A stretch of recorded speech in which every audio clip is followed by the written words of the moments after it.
So we get some newcomers coming into town, and they come with some powers that kind of freaks us out because we don't know who they are.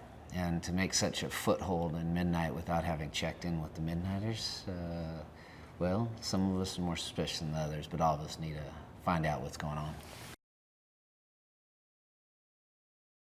So we've got a couple of new people who come in with their faith healing. We've got this guy named Kai, and we've got his wife Patience, and he seemingly can draw out any malignancy from somebody.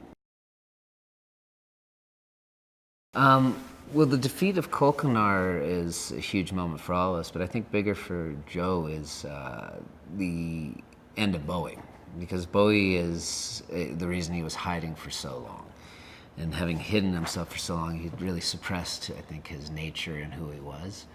And that's going to be explored this season. It's, when you deny your nature long enough, it comes out like a volcano.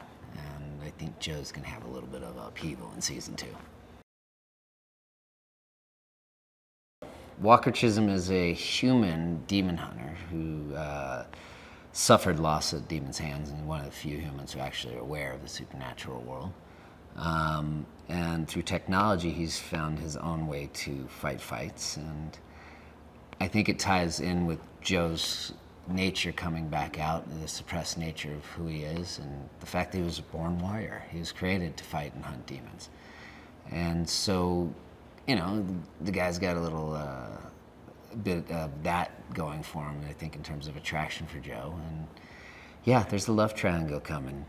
I think for the first time in a long time, Joe isn't trying to mute himself, and he might act out a little bit here. I think Joe he's been suppressing himself for so long and not exploring his nature, and I think that comes with a little bit of, like I said, acting out. I think the idea of shaving up his head and embracing that, perhaps maybe he'll lean a little too far in for a second and have to find an integrated space, but I think that's kind of a good reflection of what we as people do, Honoring who you are. I think that's a common theme, and really a good one to put into a story is oftentimes you try and be something for some other reason or someone else, and you find your life in discord for it. And learning to live your truth is, I think, an important lesson for anybody, and definitely the Midnighters are going to have to face who they are a little bit this season. I think that's one of the great things that, in terms of storytelling, last season, the defeat of Kolkanar and all the secrets that were hidden, we bonded more. We became more integral and necessary to each other. And I think those relationships, whereas they start stronger in the beginning of the season because of the past events, are going to be tested. You bury the bodies out back and you go get breakfast. I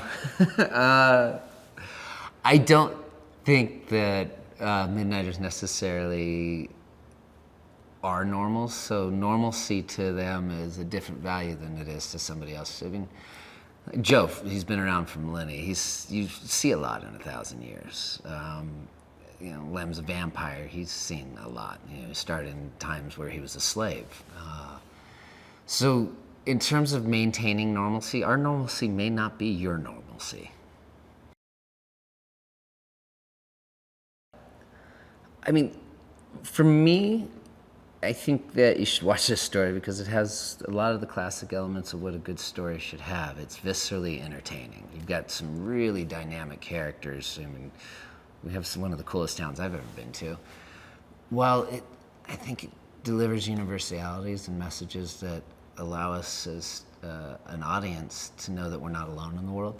And that's one of my favorite stories ever. That so many of us feel disenfranchised and like we don't belong somewhere. And if you're a good person, I don't care if you're a were-tiger, I don't care if you're a demon, I don't care if you're an angel or vampire, you're accepted in midnight. If you're somebody who wants to cause tyranny and harm to others, you might get ate. You probably don't want to get in a drunk raucous fight in the Cartouche Saloon anymore, considering Lem's the bouncer and Joe's the bartender. And Bo, he can hold his own for a human being. I think I'm going to look at the bar over there where all walks of life are now accepted. I love that message.